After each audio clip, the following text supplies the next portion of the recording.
माँ दुर्गा जी की तीसरी शक्ति का नाम चंद्रघंटा है। नवरात्रि उपासना में तीसरे दिन इन्हीं के विग्रह का पूजन आराधन किया जाता है। इनका ये स्वरूप परम शांतिदायक और कल्याणकारी। इनके मस्तक में घंटे के आकार का अर्ध चंद्र है, इसी कारण से इन्हें चंद्रघंटा देवी कहा जाता है। इनके शरीर का रंग स्वर्ण के समान चमकीला है। इनके 10 हाथ हैं। इनके 10 हाथों में खड्ग आदि शस्त्र तथा बाण आदि अस्त्र विभूषित हैं। इनका वाहन सिंह है। इनकी मुद्रा युद्ध के लिए उद्यत रहने की होती है। इनके घंटे की सी भयानक चंड ध्वनि से अत्याचारी दानव दैत्य राक्षस सदैव प्रकंपित रहते हैं। नवरात्र की दुर्गा उपासना में तीसरे दिन की पूजा का अत्यधिक महत्व है। इस दिन साधक का मन मणिपुर चक्र में प्रविष्ट होता है। माँ चंद्रघंटा की कृपा से उसे अलौकिक वस्तुओं के दर्शन होते हैं, दिव्य सुगंधियों का अनुभव होता है तथा विविध प्रकार की दिव्य ध्वनियाँ सुनाई देती हैं। ये क्षण साधक के लिए अत्यंत सावधान रहने के होते हैं। माँ चंद्रघंटा की कृपा से साधक के समस्त पाप और बाधाएं विनष्ट हो जाती हैं। इनकी आराधना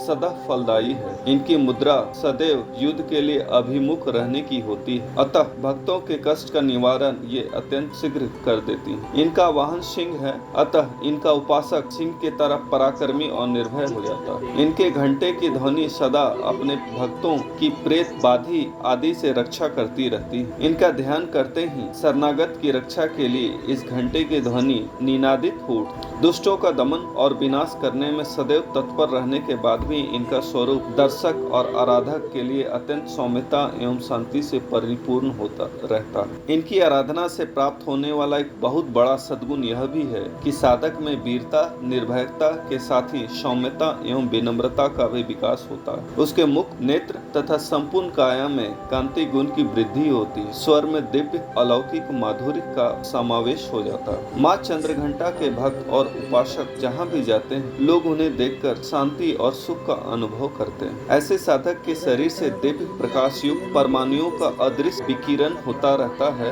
यह दिव्य क्रिया साधारण चक्षुओं से दिखलाई नहीं देती, किंतु साधक और उसके संपर्क में आने वाले लोग इस बात का अनुभव भली भांति करते रहते हैं। हमें चाहिए कि अपने मन वचन कर्म एवं काया को विहित विधि विधान के अनुसार पूर्णतः परिशुद्ध एवं पवित्र करके माँ चंद्रघंटा के शरणागत होकर उनकी उपासना आराधना में तत्पर। उनकी उपासना से हम समस्त सांसारिक कष्टों से विमुक्त होकर सहज ही परम पद के अधिकारी बन सकते हैं। हमें निरंतर उनके पवित्र विग्रह को ध्यान में रखते हुए साधना की ओर अग्रसर होने का प्रयत्न करना चाहिए। उनका ध्यान हमारे इहलोक और परलोक दोनों के लिए परम कल्याणकारी और सद्गति को देने वाला है। अगर आपको इस चैनल का कंटेंट पसंद है तो कृपया इस चैनल को सब्सक्राइब करें और साथ ही बेल आइकन को दबा दें ताकि आगे आने वाली ऐसे ही रोचक एवं ज्ञानवर्धक जानकारियां आपको प्राप्त होती रहे। प्रणाम।